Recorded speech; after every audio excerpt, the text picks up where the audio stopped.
లేవియాకాండము 3వ అధ్యాయము. అతడు అర్పించున్నది సమాధాన బలి అయిన ఎడల, అతడు గోవులలో నుండి తీసుకొని వచ్చిన ఎడల, అది మగదే గాని ఆడుదే గాని యెహోవా సన్నిధికి నిర్దోషమైన దానిని తీసుకొని రావలను. తాను అర్పించు దాని తల మీద తన చేయి ఉంచి ప్రత్యక్షపు గుడారం యొక్క ద్వారమున దాన్ని వధింపవలను. యాజకుడకు అహరోను కుమారులు బలిపీఠం చుట్టూ దాని రక్తమును ప్రోక్షింపవలను. అతడు ఆ సమాధాన బలి పశువు యొక్క అంత్రముల లోపలి క్రొవ్వును, అంత్రముల మీది క్రొవ్వునంతటిని, 2 మూత్ర గ్రంథులను, వాటి మీదను డొక్కల మీదనున్న క్రొవ్వును, కాలిజమ్ము మీదను మూత్ర గ్రంథుల మీదనున్న వపను యెహోవాకు హోమముగా అర్పింపవలను. అహరోను కుమారులు బలిపీఠము మీద అనగా అగ్ని మీది కట్టెలపైనున్న దహనబలి ద్రవ్యము పైన దానిని దహింపవలను. అది యెహోవాకు ఇంపైన సువాసన గల హోమము.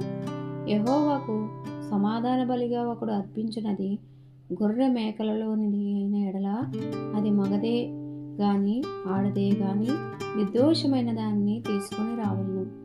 అతడు అర్పించు అర్పణము గొర్రెపిల్ల అయిన ఎడల, యెహోవా సన్నిధికి దానిని తీసుకుని రావలను. తాను అర్పించు దాని తల మీద అతడు తన చెయ్యి ఉంచి ప్రత్యక్షపు గుడారం ఎదుట దాన్ని వధింపవలను.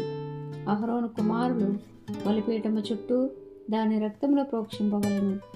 ఆ సమాధాన బలి పశువు యొక్క క్రొవ్వును, ముడ్డిపూస మొదలుకొని క్రొవ్విన తోక అంతటిని, అంత్రములలోని క్రొవ్వును, అంత్రముల మీది క్రొవ్వును అంతటిని, 2 మూత్ర గ్రంథులను, వాటి మీది డొక్కలపైనున్న క్రొవ్వును, మూత్ర గ్రంథుల మీది కాలిజము యొక్క వపను తీసి యెహోవాకు హోమము చేయవలను.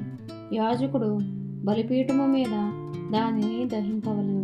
అది యెహోవాకు హోమరూపమైన ఆహారము. అతడు అర్పించినది మేక అయిన ఎడల, యెహోవా సన్నిధికి దానిని తీసుకొని రావలను. తాను దాని తల మీద చెయ్యి ఉంచి ప్రత్యక్షపు గుడారము ఎదుట దానిని వధింపవలను. అహరోను కుమారులు బలిపీఠము చుట్టూ దాని రక్తమును ప్రోక్షింపవలను.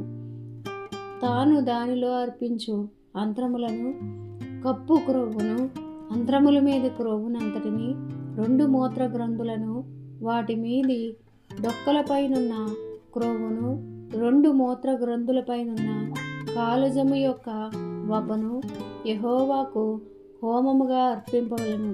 యాజకుడు బలిపీఠము మీద వాటిని దహింపవలను. క్రొవ్వంతయు యెహోవాదే, అది సువాసన గల హోమరూపమైన ఆహారము. మీరు క్రొవ్వునైనను రక్తమునైనను తినకూడదు. అది మీ తరతరములకు మీ నివాస స్థలములన్నిటిలోనూ నిత్యమైన కట్టడ. దేవుడు పరిశుద్ధ వాక్యాన్ని దీవించును గాక. ఆమేన్.